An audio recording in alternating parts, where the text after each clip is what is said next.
Even all, welcome to the Pyramid Podcast, where three lads discuss all things the English football pyramid. On today's episode, we'll take a look at the return of Ivan Toney with a controversial goal as Brentford win. Is Calvin Phillips' proposed move to West Ham good for all parties? Man United have signed a CEO from Man City. Are they getting serious? And we'll take a look back at the rest of the weekend's Premier League action before reviewing the EFL, including Southampton and Leeds clawing back some points on Leeds and Ipswich, who play tonight. We'll then finish with Laura, who talk us through Yeovil's 2-0 victory against Hemel Hempstead and preview their trip to Truro midweek. I'm your host, Alex Murphy, and once again, I'm joined by Tom Gallagher and Tom Lawrence. Boys, the start of Ivan Toney. Tom, I want to come to you first on this one. So, great game, 1-3-2, big kind of night for Brentford, big return for him. Ivan Toney equalised after a great goal from Forest, but just a little bit on his goal and what you thought on the whole kind of movement of the free kick. Is that cheating? Is it sportsmanship, gamesmanship? Where's your head with that? I ain't got a problem with it, not one bit. I think what Forest have done in the aftermath, releasing a statement saying they're complaining to the PGMOL, I think's very embarrassing. If you actually watch the replay, yeah, Toney does move the ball, but why isn't any Nottingham Forest defenders watching him do that? And even if he does move the ball a foot to the right, just take a step to the left as the wall. So it makes the difference. It's just for me. Ivan Toney's gaining an advantage and taking advantage of some terrible defending, and none of them are even looking at Toney and what he's doing. If they were aware of what he's doing, you either tell the referee so he moves the ball back, or you just simply take a step to the left. It's not rocket science, is it? So the whole thing's just very embarrassing. And if I was a Forest fan, I'd be like head in hands thinking, what are we doing? We've not lost that game because of that. And you've not conceded that goal because of even Toney. You conceded it because lacks defending, not concentrating, and all of the above. So yeah, that's my opinion on that goal. Shocking from Forest.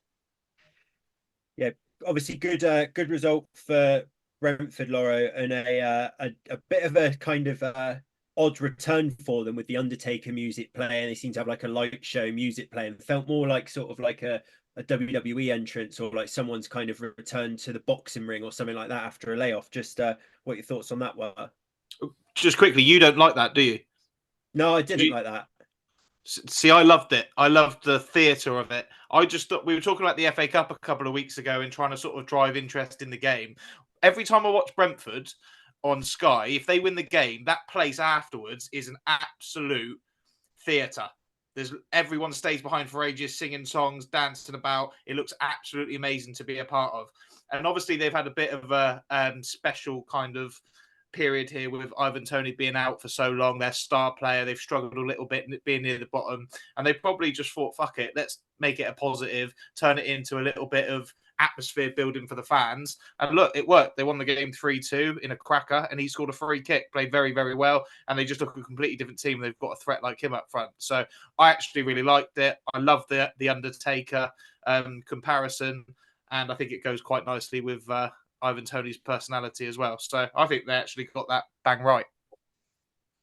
I think my thinking with that is like when you have those moments, normally it's like a build up to a moment where they're like the individual steps out, you know, like in like boxing, you got like we went to the O2, didn't we, watch Kell Brook, and there's sort of that sort of build up to it of the montage of him training, and or if it's a comeback and then like his song starts playing and then he steps out in the moment. With that, it's more like by himself, did he, with everyone else on the pitch? It just sort of cuts to the teams coming back out. I don't know, it just didn't sit right with me. And also, it's not like a return from a long injury layoff or, you know, an illness or anything like that. It's like he's been banned for betting, and yeah, it just didn't quite sit right with me. But yeah, I can see why people would enjoy that. Certainly Undertaker fans like yourself.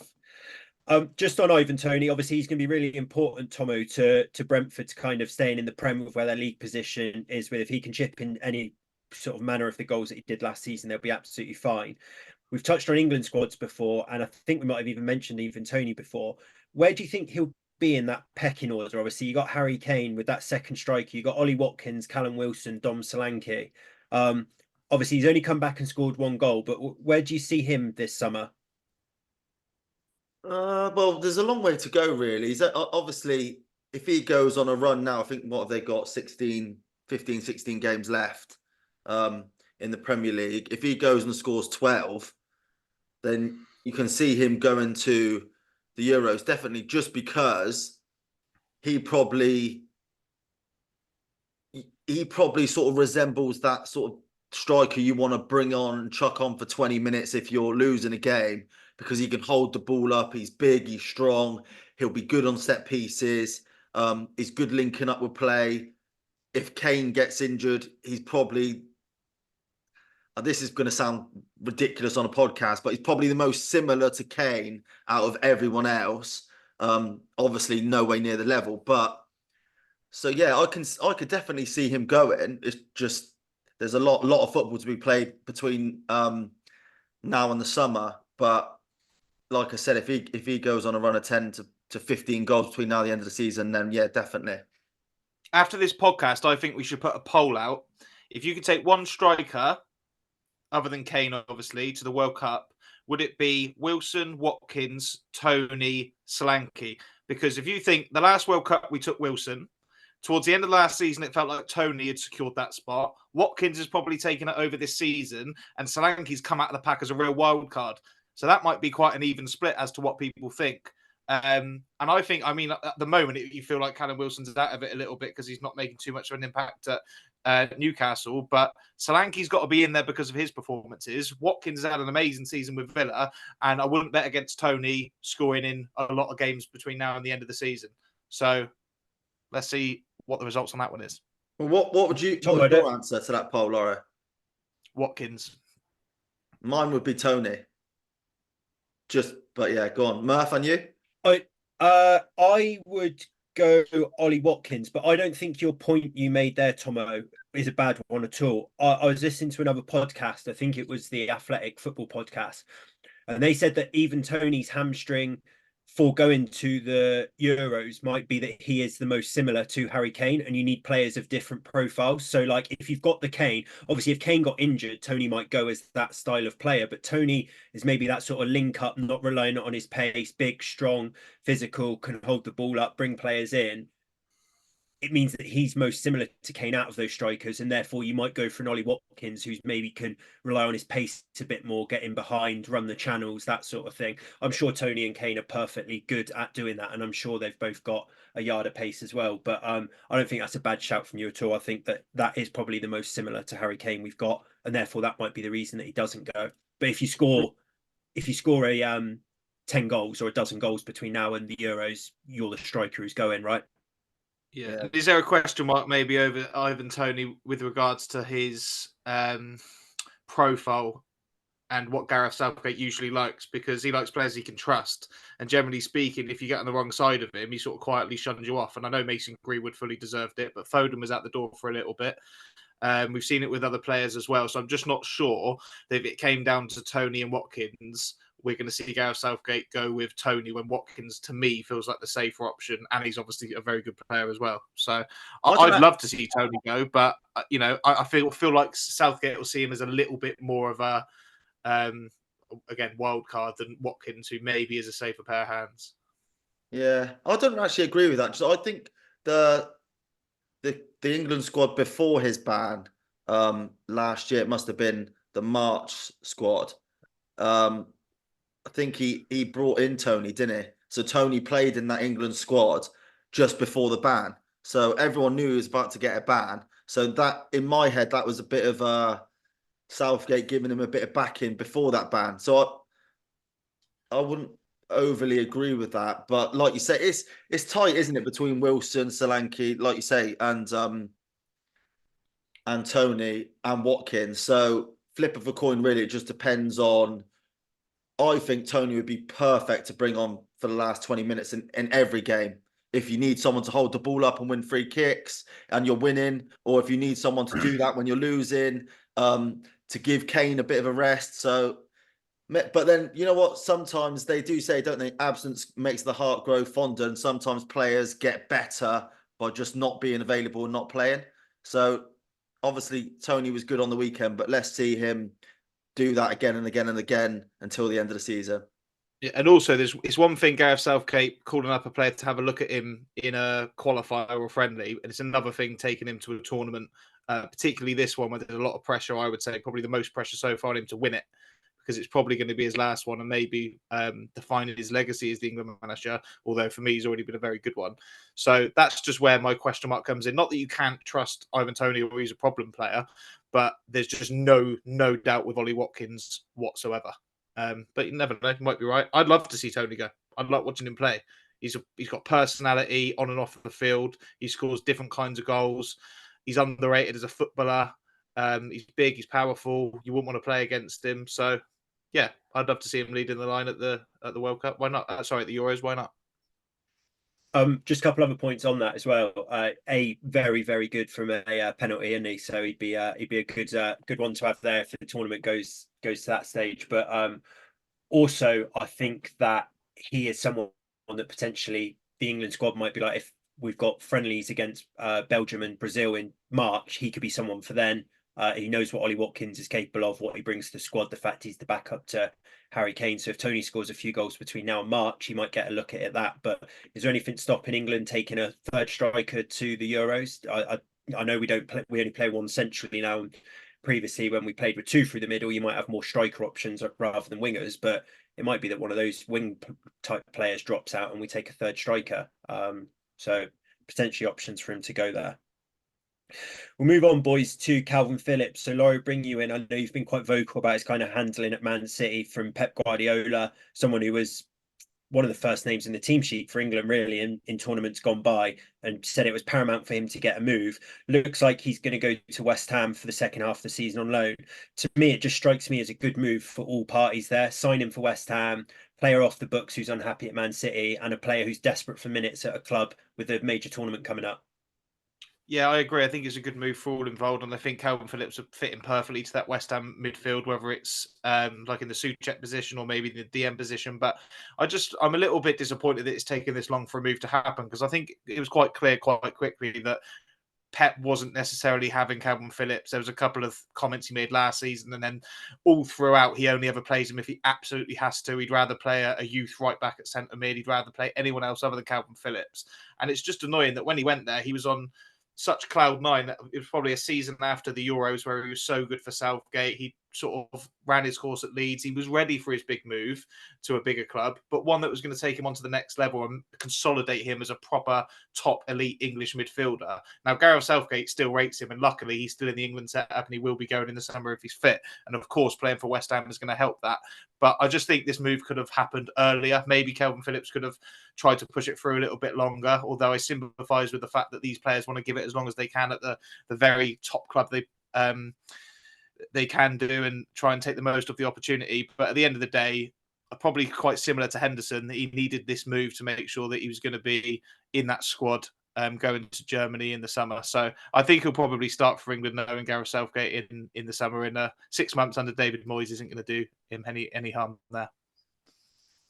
Yeah, and Tomo, I guess there's some other players at West Ham who this move might benefit as well with aspirations for the Euros. Obviously, Jared Bowen in and around the England squad anyway, and got a chance to go in. But I think we've been quite vocal before about Ward-Prowse being someone who's potentially being overlooked. If he can build a bit of a partnership in centre midfield with KP, and there's some positions going for centre mid, and they can demonstrate playing well together, might do his chances no harm having KP at the club with him. Yeah, maybe, but you could also sort of look at it the other way. And obviously, if KP comes in, plays really well, then it almost backs Southgate's decision to continue to pick KP over James Ward-Prowse. Probably one to look out for, really. With Calvin Phillips, I think he's obviously quite unlucky in his first year with injuries, and at that level. And when you're working with the likes of Pep, like basically the best ability is availability. And he clearly needs to be at his 110% best at all times to even get considered for the starting 11. And he's not been able to do that at City. It's a shame, really. And Laura, like you said, I was kind of hoping for him to be moving January 1st so that he's already got a couple of games in his locker now. But it seems like City, they're demanding like a 6-7 million loan fee, and obviously he's got big wages, and because he's quite sought after. So you got Newcastle, Barcelona, Juventus, and now West Ham all linked with him. There is a bit of a market there. So obviously City can hold out. City are in a strong position. So that's probably worked out to Calvin Phillips' disadvantage. And Phillips being the professional that he is, and when I say professional, I mean he's on big money and he doesn't want to kick up a stink because he wants to carry on earning that money. He's just got to bite his tongue and go along with it. But I think it's a good move for all parties, and hopefully he can cement his place in that West Ham team. The good thing about the West Ham decision, I think, is that they've got Europe as well. So there's loads of games for them. So hopefully he gets a run of games and cements his place, because he's a really valuable asset for that England midfield alongside Rice and obviously now Bellingham. Yeah, and I just think that we talk about good move for all parties. West Ham are sixth in the Premier League, and they're bringing in a midfielder of Calvin Phillips quality. There must be a few teams in and around there, like Liverpool, Arsenal, Tottenham, Villa, United, all thinking that's a hell of a signing for West Ham. If he's available, I'm quite surprised he hasn't got more takers. I know we had a chat at the start of the season as to whether Calvin Phillips would be someone on like the likes of Liverpool's radar, but we know what he can do when he plays. He was fantastic for Leeds under Bielsa, and he was brilliant for Southgate in the Euros. And the only reason that his stock's fallen a little bit is because he hasn't played, not because he's necessarily played poorly. So I think that's an amazing addition for West Ham to cement what's already a team that's challenging for Europe. And they, like you say, they've got Ward-Prowse in midfield. They've got Souček. They've got, who's the little DM they've got in there that's been quite good since he's come in? Alvarez. So he could play in the 8, the 4, the 6. He'll definitely fit into that midfield, because obviously he played like that deep line playmaker position, that pivot for Leeds. But for Southgate, he plays a little bit further forward with Rice holding normally. So he's got the flexibility as well. And David Moyes will find a good way of utilising him. West Ham have improved without Declan Rice, and now they're adding someone like Calvin Phillips in, who's got a brilliant range of passing. He can break up the play. He can run all day. And he's got the incentive and the motivation of the Euros coming up in the summer. So an excellent addition, and hopefully we can see KP back to his best and help West Ham push on in that unlikely Europe charge. Yeah, exciting times to be a West Ham fan, in that you got Kudos, who looks like an absolute superstar. Jared Bowen's obviously a great player. Paquetá, who's amazing, albeit might go in the summer. If they get KP on a permanent with the midfielders who are playing well, like Prowse, if you can add a striker in the summer, we've spoke about Dom Solanke, and they're in sixth now. Exciting times to be a West Ham fan. I was just going to say with West Ham, it's always the striker, isn't it? They never seem to quite get that. Like even when they signed Seb Haller, who went on to be an unbelievable European striker, he didn't do it there. For years and years, that's been their sort of Achilles heel. And although Jared Bowen gets a lot of goals for them, and they get quite a lot of goals now from like your Ben Ramas, your Fornells, maybe your Paquetás, they could still do with that striker. Danny Ings hasn't quite done it there, has he? So if they could add in a Solanke or a Calvert-Lewin type figure to start spearheading that attack even more, fair play. Build some great foundations there. They had the Italian guy as well last season, didn't they? Who came in with big reputation, big goals on the continent, did nothing. What was his name? So, I can't remember his name now. Scamacca. Yeah, nice. Yeah. I know you're saying it's an exciting time to be a West Ham fan, but if you listen to like Talk Sport phone-ins and stuff, that like it's like 50-50. Like they're backing Moyes, most of them, and then some of them absolutely hate him. And it's similar to the Hodgson conversation we had the other day, where obviously Moyes has got a certain style of play that's not for everyone, but you can't argue that it's been successful over the last 3 seasons. They've got to the semi-final of I think was it the Europa League, and then they won the Europa Conference League. And now they're still in the Europa League now. They're 6th in the league. They're efficient, if not easy on the eye. And obviously, it just depends on what you value, I guess, as a football fan. But the European away days, I guarantee you make up for the fact that they're a bit efficient and a bit not that great on the eye, because that's fantastic for West Ham fans who have notoriously not been in Europe along for much of the last 30 years. Do you know what I mean? So interesting to see what happens with him going forward as well, because obviously his contract runs out at the end of the year or the end of the summer. We did speak about Palace on the last one, and I get the similarities there. It was quite sort of provocative for myself last time about keeping hold of Hodgson and not maybe diving in with Cooper or Potter. And obviously, we've spoke offline since about Vieira in charge. But I can completely understand why Palace fans in 14th place or 15th place and following from the Arsenal game would want a change. I look at that West Ham one and think, won the Conference League, knockout of Europa League, making decent signings each season, albeit lost Declan Rice, 6th in the league. That might be a case of like, grass isn't always greener if they got rid of David Moyes. What more do West Ham fans want? Top 4? No, You call them efficient, West Ham. Go on. I was going to say they probably want exactly the same that's going on now, except to be easy on the eye, like a bit like Brighton. Yeah. But obviously Brighton haven't been as successful as West Ham over the last 3 years. I wouldn't suggest, but they probably want to be excited about going to games on the weekend.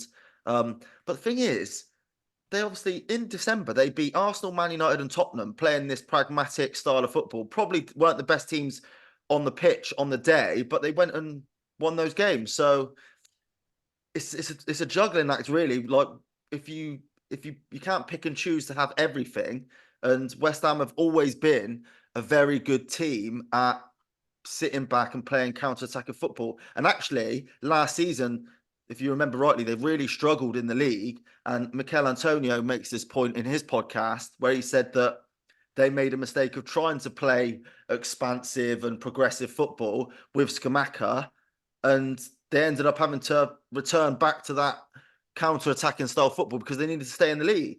So, I don't know, horses for courses, isn't it? Yeah, we call West Ham efficient. That's because their most trusted players and the ones that perform week in, week out are the efficient type. Like we're talking about James Ward-Prowse now, Thomas Souček, Soufal over the last few years, even Jared Bowen to an extent.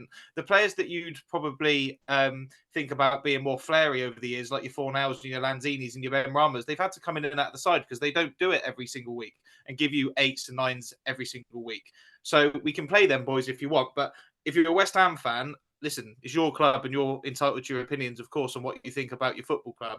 But let's be honest, European semi-finalists, European winners are now 6th in the league, signing players like Calvin Phillips. Maybe it's a longer-term project. Maybe the end goal is to put the foundations in place to be able to play good football. But let's not run before we can walk. Let's make sure we're a solid top half European challenging team. And then maybe with more consistent European qualification, you can attract a different type of player and you can evolve over time. But I do feel for managers like David Moyes because it's very fashionable, isn't it? We go back to the John Terry one. All the chairmen are saying we want to play like Man City. It doesn't happen overnight. And West Ham are actually moving in a good way, in my opinion.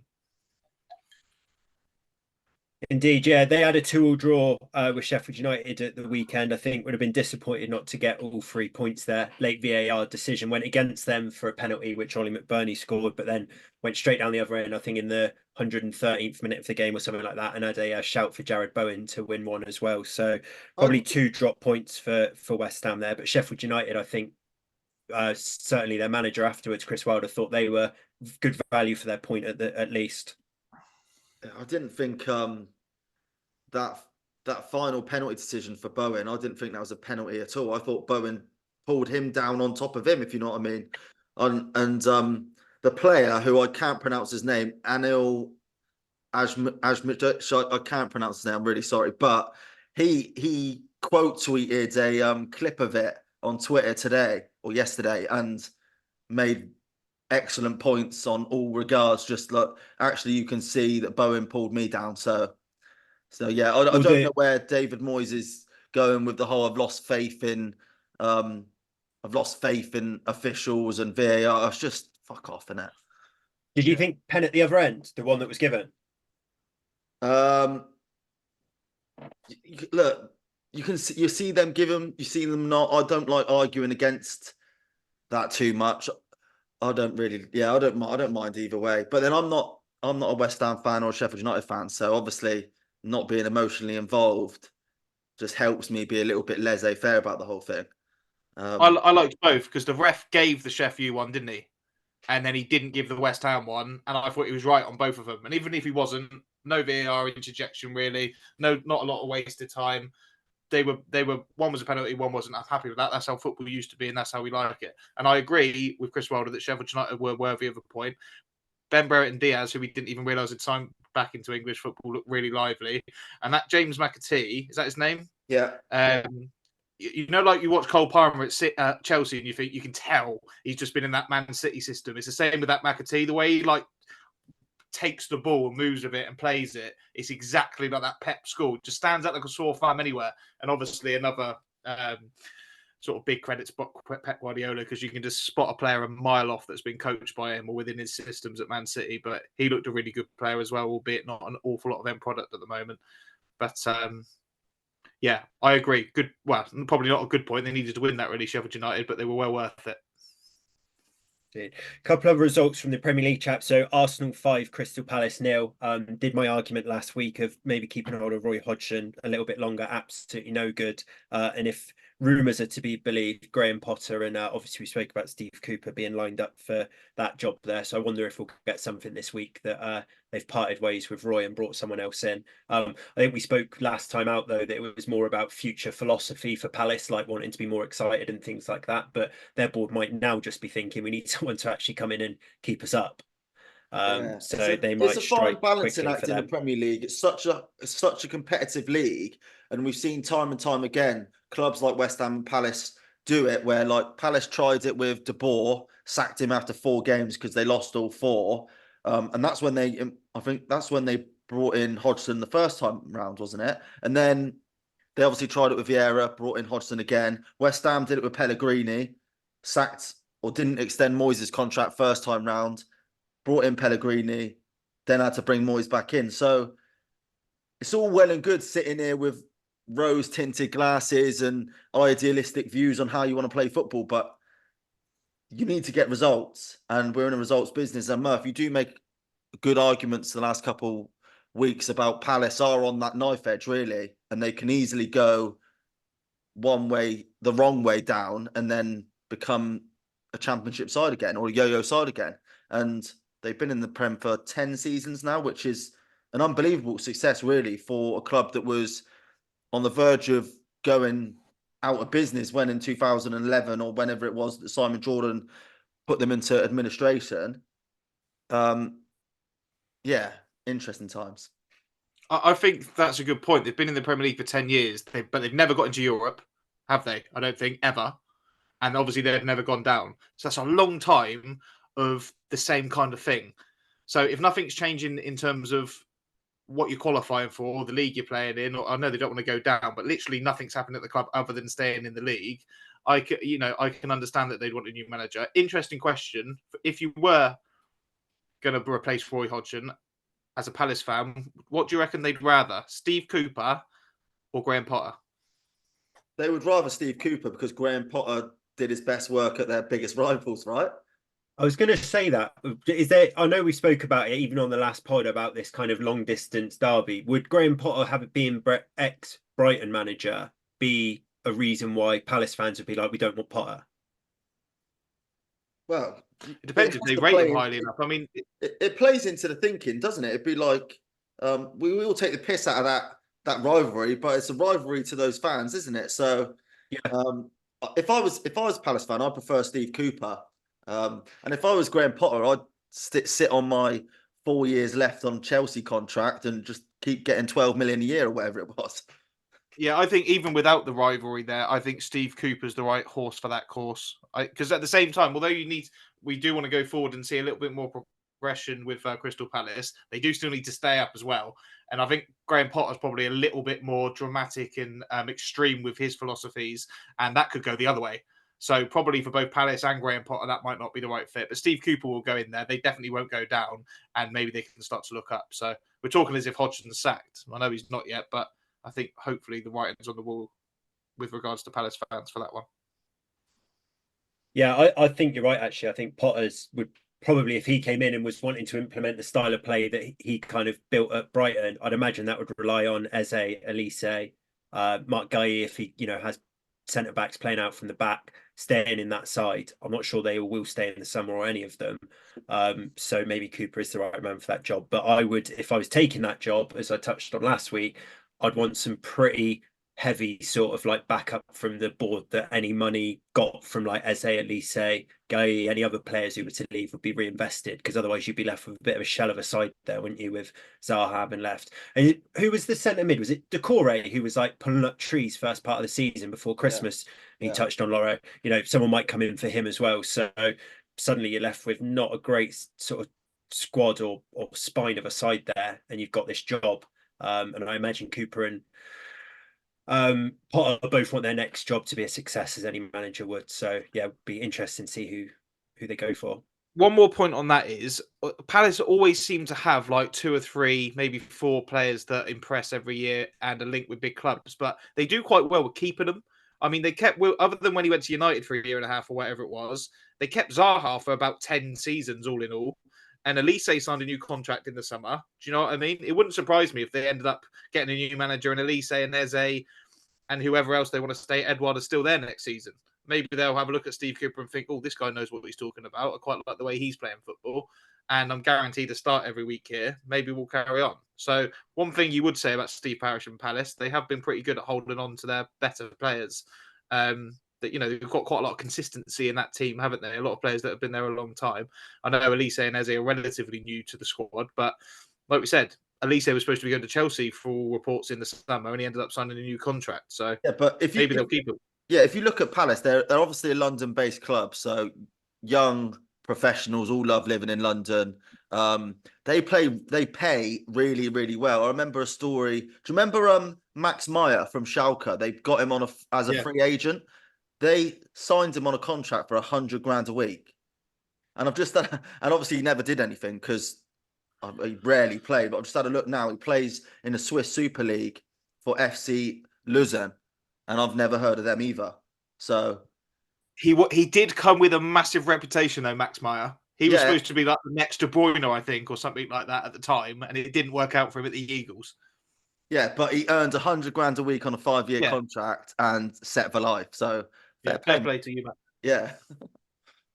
The other thing as well, just on that, Palace is obviously one instance of that, of like keeping those players, but the Prem isn't like a league now where you need to sell, is it, as a club? Like I always come back to this point. United wanted a new midfielder. It was just like, right, we'll just go and get Michael Carrick from Tottenham. And if United come in for you and they offer you 25 to 30 mil, you know, your player's gone. But like Aston Villa, they don't need to sell Dougie Luiz. They don't need to sell Ollie Watkins. West Ham that probably don't need to sell Jared Bowen for the money. Obviously, they did part with Declan Rice, but that was like a record fee. People like Eze, Elise, these clubs don't need to like sell their assets, do they? Brentford are probably thinking we don't need to sell Ivan Toney, you know. So clubs can't just come and cherry pick those players. Obviously, sometimes the clubs express a proper interest, and the players are like say it's their desire to leave. But it's not like, you know, in January, if a club comes through your player now, that you just got to take the money and bank it as a side. Might be a little bit different for like Everton now if someone comes in for Brathwaite with their FFP issues, but clubs don't need the money, do they, per se, for sign-ins? So it just makes it a bit more competitive. And well, if you look at it in that sense, like your Crystal Palaces of this world probably pay the same wages as like an AC Milan. Yeah. So the reality of it is unless you're selling them to like the big, massive clubs, or maybe Saudi, the players are getting paid the most in the Premier League. So you want to be in the Premier League. Yeah, you do see that now, don't you? Like Napoli, I think, are in for like Mangala at Forest, and they're like trying to structure this deal. And you're like, Christ, Napoli were so strong, Serie A winners, nearly got to the Champions League final, and it's like now they're coming to Forest like cap in hand for a player on a structured deal. I know a lot of the money's kind of left Europe now, and the Prem seems to be the strong one, and that's where you get the European Super League shouts. But Prem is so strong now. One final game from the Prem, just to touch on, boys. So Bournemouth 0, Liverpool 4. I actually thought that was a game that Liverpool could drop some points in, being Trentless, Szoboszlai-less, Salah-less, but they were absolutely ruthless in that second half. 2 goals for Nunes, and Jota was that ruthless, Loro, that I don't know if you've seen, but Carragher's come out and said that he could be Liverpool's greatest ever finisher with Owen, Suarez, Fowler and Salah in the mix. Yeah, that took me by surprise because, I mean, Jota does score a lot of goals for Liverpool, doesn't he? And he really impresses me in the air. He's got a brilliant leap and scores a lot of headed goals and gets on the end of lots of balls. And he does have an eye for goal. But, I mean, putting him into the mix with the likes of Fowler, Salah, Suarez, and then even after that, you think of like Michael Owen, Fernando Torres when he was at the club. That's a massive shout to say he's the best finisher that Liverpool have had in the Premier League era. And no one knows Liverpool as much as Jamie Carragher, so in itself it has a little bit of credit. But for me, I think that's a little bit of a touch too far. Just Having recency. said that, It's just recency bias, isn't it? yeah, Because he is a good finisher, Jota, but like hence Jota the Slotter. but he's never done massive numbers, maybe because of his injuries. There's a reason that it feels weird saying that Jota the Slotter's the best PL finisher in Liverpool's history, and that's because it is. And we know as football fans, he's probably not quite in that category. I mean, Robbie Fowler had the label of the most natural finisher ever in the Premier League, and we know what Luis Suarez he could finish from just as well from 30 yards as he could from 3 yards. And Mohamed Salah scored more goals for Liverpool nearly than anyone now. And then, like I said, Owen. Torres, I mean, we forget how good Torres was at Liverpool as well. His finishing at Liverpool was unbelievable. Fernando Torres and Michael Owen didn't even make Jamie Carragher's poll. No, well, that's what I mean. But Jota the Slotter did. Now, maybe Jamie Carragher's been asked to try and provoke discussion and stuff like that, and I don't blame him for that. And look, Jota's a very good finisher, and he's, like I said, he's really good in the air for someone who's not overly tall. And to come on to your point, Merv, Liverpool were fantastic yesterday. We said in the last pod, we both thought Bournemouth were good, but Liverpool better, even without Salah. And it's time for these boys, your Diaz's, your Nunez's, your Jotas, to come out of the pack and start having a meaningful effect without Mo. Well, they did that, didn't they? And Darwin Nunez and Jota were both clinical, and they took Bournemouth to the cleaners, who actually weren't even that bad, Bournemouth. It was literally a case of, Bournemouth played quite well, but Liverpool showed what the next level up looks like. And, another stamp on their card towards being proper Premier League challengers. And it sounds a bit disrespectful saying that because they're like 5 points clear at the top at the moment. So they're very much in that title race. Jurgen Klopp seems to be sort of building momentum back with his persona as, one of the managers of the top clubs in the league. And yeah, I mean, we're nearly in February now and Liverpool are top. So we're going to have to start taking it seriously at some point. But yeah, I'm not sure about Jamie Carragher's poll there and his suggestion of Jota the Slotter being quite that high, but certainly a good player and a good finisher, and nice to see him with a brace. And all being done as well with no Trent, no Andrew Robertson, no Mo Salah, no Szoboszlai, who will definitely start, and then no Endo, no Matip, no Thiago, no Tsimikas, who'd all definitely be in the matchday squad. They got young Bradley, who played right back, Joe Gomez stepping out. Konate looks like an absolute beast. Him and Van Dijk have formed this partnership, which looks so strong. And obviously Alisson is probably the best keeper in the world, if we're being honest. So Nunez into double figures, goals and assists, 10 goals and 10 assists this season. He gets a bit of a hard rep for his finishing sometimes, but you see the way that one touch move and he just slots it in the bottom corner for his first goal. As a player in there, I just wonder whether Man City are going to start thinking, well, we're going to need them to sort of slow up at some point, Liverpool, but makes for a very interesting title race. So not great to see as a Man United fan, but good to see for the Premier League. And fair play to Jurgen Klopp. That's the difference between an elite manager and maybe Eddie Howe at Newcastle. He has a lot of players out quite often, Jurgen Klopp, and he manages to get things out of players and continue Liverpool being a winning team, particularly this season. And you just think that the same sort of thing happens at Newcastle and it all falls apart. And that could quite easily happen at Liverpool if they weren't coached and managing and had that kind of mentality that Klopp enforces into them. So I just think, I said this earlier on when they found a way to win. I think it was at Palace, actually. And he sort of made 5 changes and it completely changed the course of the game. And they won the 3 points that day.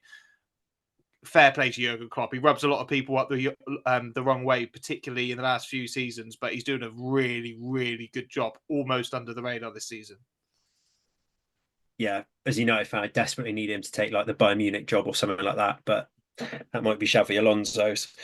Boys, we'll move on to the Championship. Obviously, Monday Night Football tonight is Leicester versus Ipswich, so we'll obviously reflect on that on the Thursday pod, but we spoke on the last pod that that's a really good opportunity for Southampton and Leeds and the chasing pack to gain some ground. And obviously, starting with Southampton, Laura, we thought, Tomo, we thought that was a potential banana skin away at Swansea, Russell Martin going back to his old stomping ground, but they were just ruthless again and took Swansea apart. Yeah, lightning start from Southampton. 2-0 up after, I think it was 15 minutes. They really Look, because the thing is, we watched the highlights, and actually Swansea didn't play that badly. And then I know they were 3-1 up in the second half, so game state and all that. Southampton probably sit in and try and keep the ball, etc. But Swansea played really well, and there's some encouraging signs for Luke Williams, their new manager.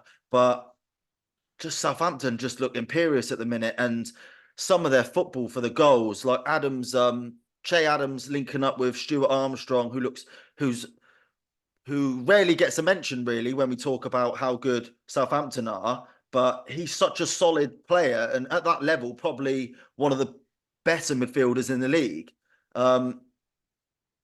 Yeah, look, I know Laura's the Leeds fan here, so maybe I ask him this question. But if I was a Leeds fan, I'd be really worried about Southampton because they just look so good at the minute.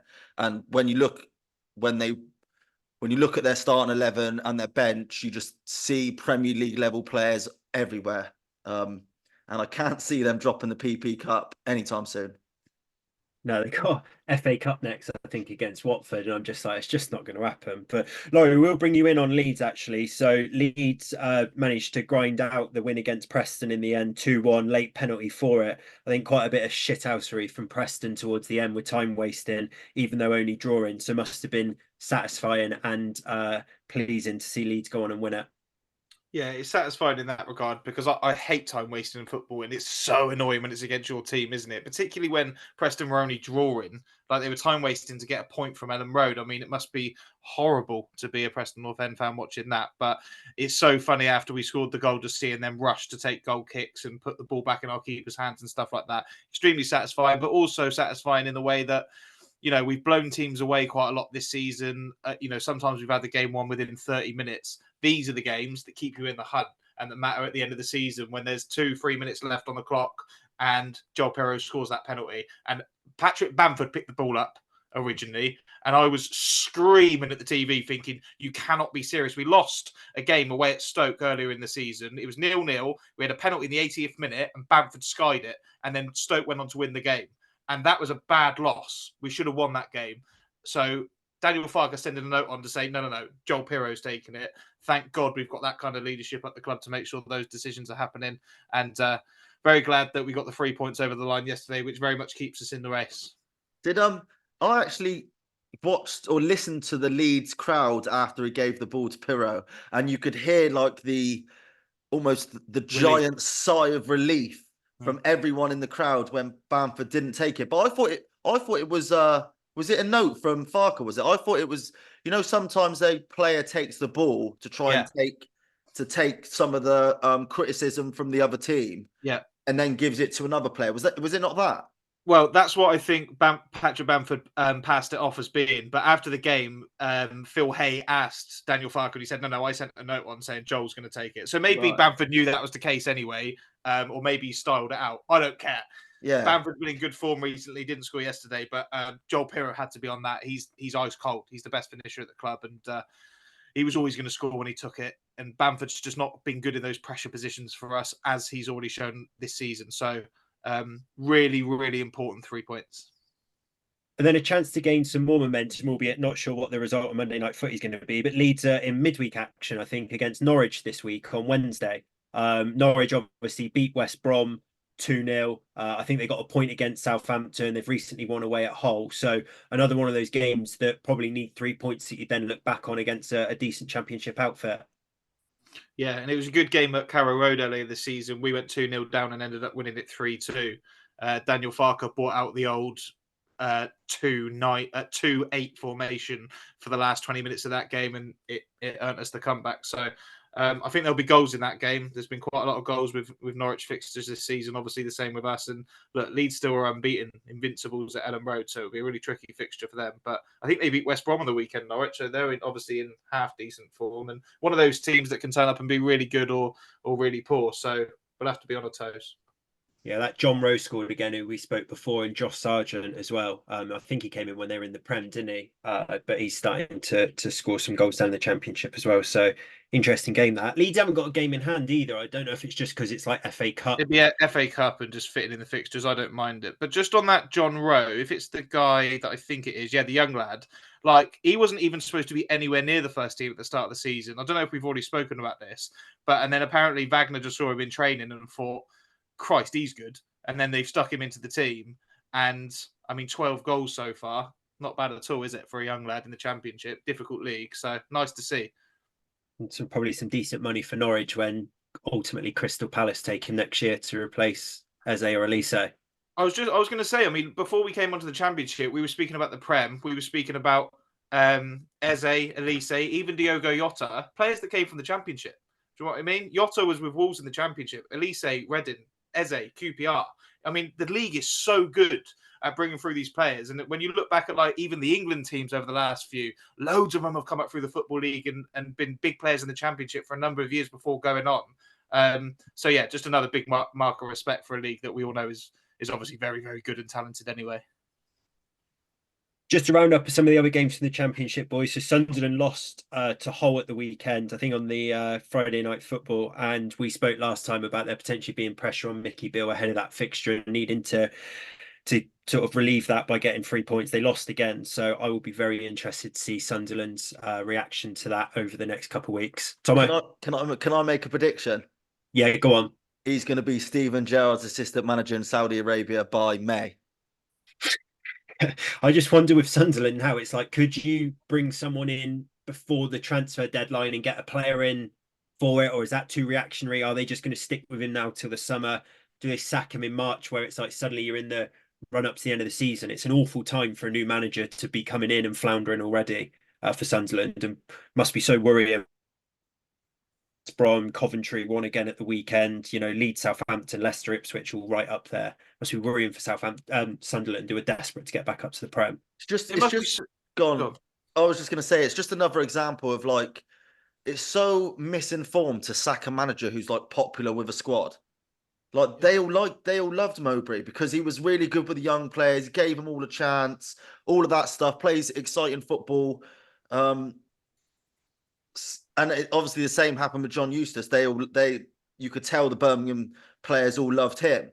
So sacking a manager who's well loved by a squad, and then you bring in another guy, the squads immediately are like, well, you better be just as good, if not better than the previous guy, because otherwise I'm not having you. And it feels a little bit like that. And look, Mick Beale, I think I've said this a couple of times, he comes across like David Brent on The Office. He comes across a bit pound shot Brendan Rodgers vibe. So yeah, Saudi assistant manager for me. Yeah, the Tony Mowbray one for me is like the perfect example. If his name was Francesco Irioli, he'd still be at the Sunderland manager and he'd be probably getting tackled with big Premier League jobs. But because he's a Northern Englishman called Toney, he had to go. And now he's at Birmingham and he's doing a good job there. But I was just going to say, how annoying for Sunderland fans. They're only 3 points off the playoffs now.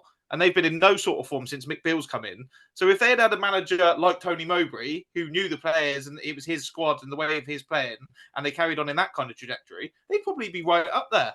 They'd probably be level. They'd probably have another 5 points and be level with West Brom in 5th. And it's just annoying, I would say, from a Sunderland point of view, that we said this on our podcast. We don't even know that much about Sunderland. But you can see it a mile off when teams are making these stupid decisions. We had a massive disaster at Birmingham, and Sunderland looks like it's been similar. So, yeah, sorry, Mackham. Hopefully Mick Beale turns it round for you, but I can see another manager being in there sooner rather than later, really. I think they might try and get a striker in before the end of the window. I don't know what their finances are like, whether that would need to be on loan or something like that. But they've sort of had like Joe Bellingham up front, haven't they? Obviously, they've not really replaced Stewart. Looked like at the weekend against Hull, they played someone called Rusin, a young Ukrainian guy up front. So, yeah, Alex Pritchard's played more forward. I think they're reliant on Jack Clark for their goals. So I really think they should go in, and maybe it might need to be a loan from the Prem, or if they've got a bit of money, get a striker in, try and get the goals that get them into those playoff places. But Championship, Hull have gone and won there. Carvalho's played well for them. All those sides we've just mentioned before, it's going to be tough for them to keep pace unless they start putting the ball in the back of the net. Boys, we'll move on. Want to touch on, Tomo, on Man United's recent news. So kind of came out of the blue a bit. David Ornstein broke the news, and that's actually one thing I want to touch on, is how refreshing that is for Man United, that it did come out of the blue and hasn't been leaked over a number of weeks like Man United transfer business or board news or takeover news seems to have been. Omar Barada, who is the Man City Group Chief Football Operations Officer, has come in and taken the CEO role at Man United, and sounds like a coup from what I can read. I can't admit that I'd heard too much of him before, but sounds like a very well-respected man in the footballing world. Obviously, we know about the success of the City Group, and seems like Man United might have pulled one from underneath the eyes of Man City there. Yeah, and it, like you just said there, it feels such a sort of a stretch or a far cry from how we used to do things. I think a couple of years ago, maybe 3 or 4 years ago, we announced to the world that we'd be getting a sporting director, and after 6 long months, we appointed John Murta as director of football, or yeah, I think it was director of football, and then announced Darren Fletcher as some sort of Technical director. yeah, technical director alongside him. Which yeah, look, it's a sign that Sir Jim Ratcliffe and Ineos Group are making their or stamping their authority on things. I think it will be the first of many new appointments, hopefully. But from everything you read about this guy, someone who I confess I'd never even heard of before, but everything you read about him is highly impressive. So hopefully it's a sign of things to come. And like you just said, I think the most impressive thing about it is that there was not one rumor about it, nothing. And then all of a sudden, Ornstein tweets it, which Ornstein, he's the guy, isn't he? So as soon as he's tweeting about it, it happens. And it happened. And from City's point of view, it seems like they didn't want him to go. So obviously that's a good thing. I think for him personally, it's a massive challenge. And that's almost the sort of positive thing about Man United being so poor over the last 10 years, is that now it might be easier to appoint the best in class in these kind of roles, because it's a massive challenge for these kind of people. And if you look at name escapes me, Newcastle's director of football, Dan Ashworth. Dan Ashworth. He'd be a perfect person to come in. And if you're Dan Ashworth, you're probably thinking, well, Man United is the biggest challenge of them all. And it's the same reason why Sir Jim Ratcliffe invested in Man United, because he's 71 years old. If in the next 10 years he makes Man United great again, then that'll be the biggest legacy that he'll ever do, and something to remember forever. So, yeah, look, it's impressive, and long may it continue. But obviously, just like players coming to Man United, just because he's an impressive individual doesn't mean he's going to be successful at Manchester United, because we've said that about Rafael Varane, Angel Di Maria, Casemiro, Falcao. You can, like, Schweinsteiger, you can list these names. They come into an environment that doesn't work, and they're not successful. So hopefully that's not the case at board level. I think with that decision, the CEO, and what's important, what you said there, Tomo, is that's one cog. So it's one bit of impressive news from Man United, but it needs to be backed up by a chief football officer who comes in, might be Dan Ashworth, a director of recruitment, where we've got people linked with that. We're talking about buying golf clubs to build a new Carrington training facility on, because of how far that's fallen behind. Sir Dave Brailsford, I was a bit worried that he was going to come in. I know he's got his reputation from Team Sky Cycling and his 1% and his marginal gains, but I thought, is he going to be the right person to come in and deal with football operations? I think Sir Clive Woodward tried it once before in football, and it didn't work. But it looks like he's going to be more focusing on that side of things, sports science, data improvements.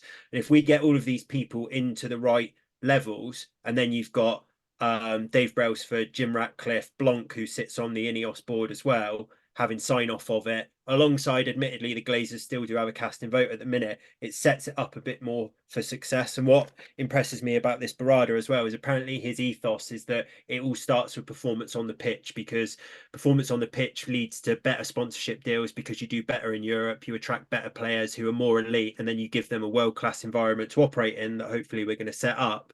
And that more long term might be the answer for Man United, rather than just going out and doing scattergun transfer approach, trying to sign 80, 90 million pound players in the hope that they fix something.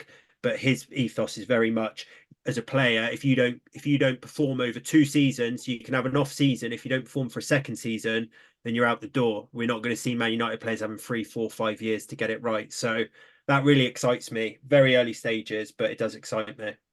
Yeah, and I think you're right to be excited as a Man United fan, because I think we've spoken quite a lot before, and we hear people like ex-players, Gary Neville, coming out and saying, you don't blame the kids if they're naughty at school. You look at the headmaster, and there's been a lot of this. Is it the players on the pitch? Is it the Glazers? Well, actually, it's that kind of nucleus of football operating staff in the middle that they haven't got right. Ed Woodward, a big example for years. And once you do get that right, the environment and things like that, as you alluded to with the players, can change. And whether that looks like a CEO, whether it's a director of football, whether it's a recruitment specialist, if you can use this time now where this is a bit of a dead space in the season probably for Man United to get those things right, everything else might come with it. And I know the introduction of your boy SJR, so Jim Ratcliffe's come in and kind of put these wheels in motion, but that's good. That's happened. Now the City guy's coming in and he's going to be incentivized. And to be honest with you, you talk about it being a challenge. It's a club that you can't really go wrong at now, because everyone else has done so poorly. Whatever you do must be better at a team like Man United. They can't go any further down. So really exciting times. And hopefully, like you say, before the end of the season, we can see the likes of, or someone in the mould of Dan Ashworth coming in, and you can start to see a difference in the kind of players you're signing and the kind of way you're conducting yourselves in those negotiations. Like you say, not a late fax on deadline day for Contrao and paying 5 million more for Fellaini than you needed to, but maybe Dave Ornstein popping up with a piece of news that no one was expecting about a player that really excites everyone. And how good would that be and refreshing for Man United? Because it has been Groundhog Day for a long time. And, you know, maybe this time next season we can push on from a Man United perspective. So, yeah, probably right to be excited, I would say. Yeah, just a note of caution, though. I do think everything about it is exciting, but I do think these changes and structural changes and cultural changes, inevitably, with a big beast like Man United, they will take time. So he's coming in the summer, but it might take him 2 or 3 years to sort of get that cultural change in motion so that the club's back challenging. But this appointment, I suppose, does suggest that Sir Jim Ratcliffe is in a hurry, because their takeover or their 25% investment hasn't even been ratified by the Premier League yet. And this is clearly an appointment from them straight away. So maybe they are in a rush. And these things can snowball. One good thing leads to 2, and that leads to 4, and that leads to 8. And all of a sudden, Man United are on a little run next season, and teams start to fear coming to Old Trafford again. And before you know it, you're in the Champions League and you're challenging for the title again. But these things are never going to happen without that big change within the sort of football operation sector of the club, which has just been so poor for so long. So these kind of changes is exactly what we needed to see from a Man United perspective. So you are right. It should take time and patience may be needed. But at the same time, it can't get much worse, can it? So you'd expect to see some quick wins sooner rather than later. Great point, Tomo. It is going to take time. You look at the City group, and we're like years away from that, aren't we? That's been like over a decade in the making for Man City, with clear structure and investment. So, you know, United fans probably have got that sense of like need for instant gratification from Jim Ratcliffe's takeover and us being back competing, but it could be a number of years. And certainly to get on the City level where they've got, like, I think another thing exciting about this Barada is he's part of the City group. So like Girona, who are doing really well in La Liga, he's been part of overseeing that, and they're suddenly taking La Liga by storm and got decent set of players who've not cost lots of money and stuff like that. If we want to get back to that sort of level, aspire to that level, to be the biggest side and the best side in England, then that might take a while to happen. But as you say, we're kind of at ground zero at the minute, so it's just all positive improvements from there, really. Just a note on, and it might be a little bit of a conspiracy theory I'm chucking out here, but because you rarely see City hierarchy leaving, really. But there was a tweet someone posted saying that Barada's left, Jason Wilcox has left, a couple others, Joe Shields, Paul McLaren, Stuart Thompson, Steve Torpey, all these impressive sort of mid-level, high-level individuals in that City hierarchy have all kind of left over the last couple of seasons. And I wonder, I'm just wondering whether they're sort of predicting they might get relegated because of these 115 charges and they want to be elsewhere when that happens. That's a conspiracy theory for another day that maybe we shouldn't touch on, but I'm just putting it out there. It wouldn't surprise That's me if all these guys that are part of a really good structure at Man City are obviously really impressive in their fields, like Jason Wilcox. They can probably pluck him out of maybe a mid-level job at Man City, and he can go and be the main man. I think he's gone to Southampton, hasn't he, Wilcox? So they're probably getting plucked off for much higher positions. And I think that's the same with the United guy, isn't it? Isn't he CFO going to be CEO? They're probably looking at other clubs and getting promotions there and being picked off. And to be fair, most teams in English football have a cycle at the top. Like Man City won't be at the top of English football forever. So at some point, it's going to slide down the other side and another team's going to come back up. And if you can put yourself in one of those pole positions, I'm getting ahead of myself here. But look, it's exciting, isn't it? Because you've had so much crap for so long. Yeah, it's not quite sort of Rio Ferdinand United a backman, but it's certainly a positive bit of news in what's been a pretty dour few years, especially this season. Go on. I was just going to say, you're right, because all that we've just spoken there for 10 minutes about United being back and probably making their way towards the summit of English football again. And all that's happened is David Ornstein has tweeted something about a bloke we've never heard of. That's how bad it is and what a reflection that is on the last few years at Man United. But all the same, why not? No, Half it's past true. four. Indeed. Boys, jumping from Man United's new CEO to League One, Leyton Orient won, Bolton 0. Leyton Orient now won 4 out of their last 5. I think the other game in that 5 was a draw as well. Pompey and Bolton, the last 2 that they have won there. Loro seem to have come from absolutely nowhere, from some pretty poor form at the start about Leyton Orient. Must confess, not a side I know a great deal about in regards to management structure or players or anything like that. Just if you've got any insight on where that form's come from. Not really, other than the fact that, I mean, we had a look before and it's still Richie Wellens who's the manager there. He's the guy that was in at Salford, and Gary Neville actually said he was he regretted getting rid of him so quickly because he was obviously a good coach. And I think he might have got Leyton Orient promoted from League Two into League One. Ex-United sort of youth player as well, I think. So he's been older manager and he's been in around that Manchester scene for a while. But yeah, I mean, sometimes teams come out of the pack in League One. Yeovil did it 10 years ago when we got to the Championship, and Leyton Orient probably a similar sized team. Sometimes you can ride the crest of a wave, but look, there are -2 goal difference. I've just looked whilst we've been on the pod for a reason as to why they're doing so well. They don't really score any goals. Like I said, they're on a minus goal difference. They've just had a really good run of form, and sometimes the sort of confidence can snowball in that regard, and you can start climbing up the table a little bit. But like you say, they're still 11 points off the playoffs. So they must have been in dire straits before this run if they've just won X amount on the bounce and they're still not really anywhere near it. So, yeah, obviously things are looking up for the O's, but they're not quite in the playoffs just yet. And also, if you watch the highlights of that game, if you take that game individually, that Dion Charles, who's a bit of a bagsman for Bolton this season, he missed probably 2 of the biggest sitters you'll see all season. And on any other day, he would score both of those and they'd win the game. So, but still impressive win. And if you go back to back against Pompey and Bolton, the 2 top sides in the league or of the season, it's obviously massive results for them and really impressive. But yeah, look, those Dion Charles misses were shocking. Yeah, and that's just opened it up again at the top. Portsmouth are in a bad bit of form, but they went to Fleetwood and won 1-0. Probably wouldn't have been the prettiest of wins, but an important result, Tomo, for Portsmouth, who would say the form's just not quite been there. Yeah, but if you were picking a team to play when you're on a bad run of form, it would be Fleetwood. I think they've lost their last 5 games in a row now. Charlie Adams come in his first stint since they sacked Lee Johnson, and he's lost every game.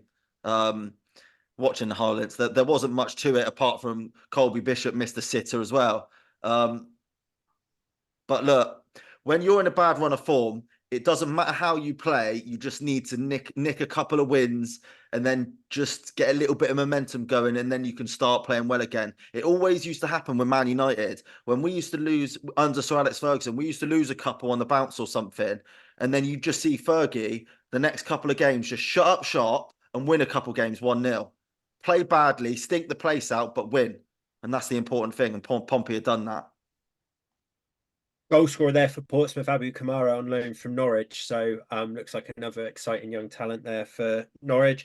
Peterborough won again. They're 1 point off the top now with a game in hand. So they're absolutely flying. I did think that it was going to be Portsmouth, Bolton, and obviously we've spoken every pod about Derby, but they're absolutely flying through the pack now and can go clear at the top in their own right if they win their game in hand.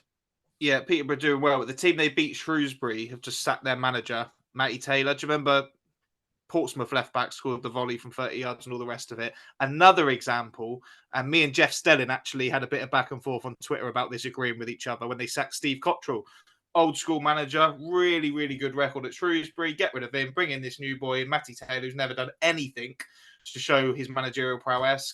And all of a sudden, they're looking over their shoulder in 19th place in the league. So, yet another example of one of these Tony Mowbray ones where the grass isn't always greener because someone's younger. Do you know what I mean? Experience isn't a guarantee of success, but a youth isn't guarantee of innovation. You can't just be young. You've got to be good as well. Have you put that from James Bond? I did not think you'd pick up on the Ben Whishaw Q reference there, but fair enough, you've got me. Yeah, nice touch. Lincoln drew 0-0 with Derby, as you touched on. So disappointing result for Derby, but they're still well in amongst it. Looked like they had the better opportunities in the game as well.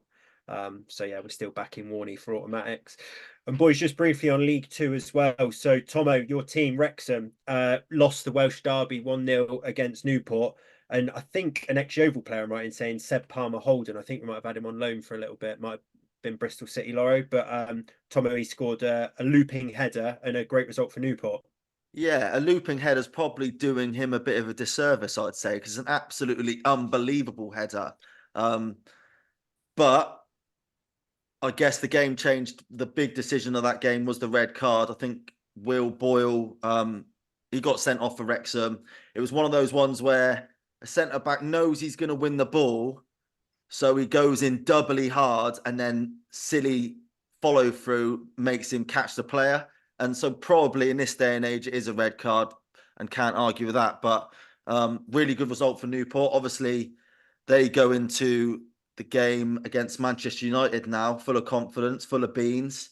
I don't know if they've got a midweek fixture. But yeah, look, great result. And Wrexham, if they won that game, they would have gone top. So opportunity missed.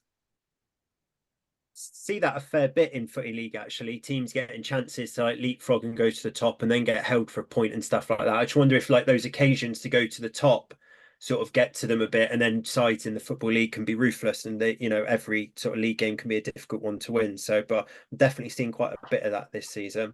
Laurie, was I right with Seb Palmer-Holden? Was it Bristol City Yeovil lad? Yeah, we had him last year. I saw him play once, so I'm not going to comment either way, but I am surprised if he's taken that jump to League Two successfully. I know he was injured for a long period at the start of the season. That's the first time I've seen his name crop back up. So, yeah, it'd be nice to see him do well. Another result from at the top of the table. So Crewe went away to Barrow. Barrow have been in great form, but as of Crewe, 1-3-1. They leapfrog Barrow into fourth. Barrow drop into fifth place. Laura, I think we touched on Crewe, one of the pods, a couple months ago, but they're obviously right in amongst it now. Just a bit on their recent form. Yeah, well, we've spoken about Lee Bell, their manager, before, who none of us have really ever heard of. He's never been a manager before. So, first of all, it's really impressive that he's managing to get a pretty modest Crewe side anywhere near the top of that league. Secondly, they played Barrow at the weekend and beat them, who have had so much sort of positive media lately. Obviously, they signed Cole Stockton last week, and they're another kind of under-the-radar club that have been winning a lot. So I've just had a look at Crewe to see what's been going on there and what's working for them, and they don't really seem to have like one standout player that's scoring 20 goals a season or anything, but they have got 45 odd goals from 5 players, and there's 16 players from Crewe that have scored a goal this season, so that must be the bulk of their outfield players. And what that says is, to me, they've got a team there and they can rely on contributions from all over the park. And when you've got a setup like that, if someone's having an off day, someone else can come into it. So I think that's quite impressive and something that maybe Lee Bell's built there. And just looking at their top 2 scorers, you've got Nevitt and Baker Richardson. Both of them have sort of, I mean, Nevitt came from like Bootle in like the city of Liverpool, and I think he was at Tranmere just before, and they've sort of plucked him obviously from local, and similar with Baker Richardson. So, and they've also got Dimitri there, who's been around for a long time. So maybe a blend of youth and hungry players that have come from lower leagues and also a bit of experience as well. So Crew, probably not a team that you expect to see at the top of that table, but they have sort of yo-yoed between League 1 and 2 over the years. So they're well ran. They know what they're looking for in terms of coaches and managers. And well done to Lee Bell, someone that we haven't spoken too much about, but is doing a very good job there. Yeah, they've got a chance to further build on that form. They host Morecambe midweek, and there's a couple of other League Two games just to mention. Third place Mansfield take on 24th place Sutton, and MK Dons versus Wimbledon. So I don't quite know what that derby would be called, but I think there's some history there, isn't there, from the old sort of Wimbledon days. Just touch on some other Football League action as well. Bolton played Cheltenham, 5th place Barnsley take on 6th place Oxford. So a big game for the playoff picture there, and a bit of a West Country derby as well, Bristol Rovers versus Exeter. So a couple of old haunts that we've been to with Yeovil Loro, but that should be an interesting game as well. Boys, won't go into it in too much detail, but just very quickly, Chelsea versus Middlesbrough and Fulham versus Liverpool in the EFL Cup. Both the away sides got a slight 1-goal advantage. Obviously, Middlesbrough beat Chelsea 1-0 and Liverpool beat Fulham 2-1 at home. Just predictions for who you think's going to be going through and what the final is going to be for the Carabao Cup. Tomo? Liverpool, Middlesbrough. Oh, Laura? Yeah, me too. I agree with you. I don't think that Middlesbrough will lose at Chelsea. I can see Michael Carrick getting a draw and going through there. So that'd be lovely to see if that happens. Well, you never know. Maybe... Dean Saunders said that 1-0 Middlesbrough was a poor result for them last time. So hopefully they'll improve. But if they do, they'll be going through to the final. Yeah, before the Liverpool game yesterday as well, I had a bit of a narrative about Salah-less, Trent-less, Szoboszlai-less, Liverpool going to Fulham getting an early goal, but they've nipped that in the bud yesterday, Liverpool. I fully expect them to go through. So that'd be interesting to see that game tomorrow, Middlesbrough-Chelsea for sure. And just one final bit of action to touch on. We've spoken on Leicester-Ipswich Monday Night Football. If you prefer watching Premier League football, you've got Brighton versus Wolves as well. So loads of midweek action on this week. Laurie, we'll just come to you to finish up. Glovers. So obviously playing Hemel Hempstead, lost that first game of the season, chance to turn that around and did with a brace from a new player that we brought in. So just a bit on that game. And then if you can just preview Truro for us tomorrow night. Yeah, well, it was interesting because Mark Cooper, the manager, said that they were looking forward to this Hemel game because at the start of the season, first game of the season, we lost to them. Apparently, they were banging on the changing room walls, pushing the coach, all giving it massive large that Yeovil had come down and they weren't probably going to get it all their own way in this league. So to be able to play them in January on 62 points, 13 points top of the league, and bringing in players like Sam Pearson just to score a brace against them, it was very, very satisfying for everyone. And it probably wasn't the best performance of the season, but it was a professional one. We got the job done. And yeah, I mean, I'm glad that we've signed Sam Pearson because it gives me something new to speak about with Yeovil this week because all we ever do is win. And that's 5 on the bounce now. Frank Noble tweeted this week, went another little mini run, 5 wins in a row. Well, I mean, before this season, 5 wins in a row was unheard of probably for the last 10 years since the League One playoff campaign. So that just shows how good we've been and how good it is at Hughes Park. And then tomorrow we go down to, I think it's Bolido Park. We're playing Truro, but they play in Plymouth, which is actually quite good for Yeovil fans because obviously it's probably an hour or two closer. We played there in pre-season against Plymouth Parkway, whose pitch it actually is, and it wasn't very good then, and that was in July. So I do worry probably what it's going to be like tomorrow at the end of January amidst all the storms that we're having. However, I think that the Glovers will find a way to pick up 3 points against Paul Watton's side.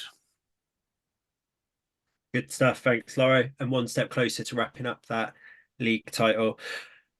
Guys, that's all we got time for. I'm going to finish up with a new segment this week, actually. Going to introduce a bit of trivia and we'll reveal the answer on the Thursday pod. And people can either comment in on X on what the answer is, or if you watch it on YouTube, get in the comments. But we'll take it in turns to ask a trivia question each week. Obviously, we can all take it away and have a go, but our listeners as well have a go, and then we'll reveal on our Thursday pod. I'm going to start us off. There have been 4 players who've won the Premier League whose first name is Paul. Can you name them? And we'll leave you with that one. Boys, that's all we got time for. Pleasure as always. Be back Thursday where we will give the answer to that poll. We will preview the weekend action, including the FA Cup return and a full fixture list or half fixture list of EFL. But pleasure as always. Cheers, chaps. Nice one.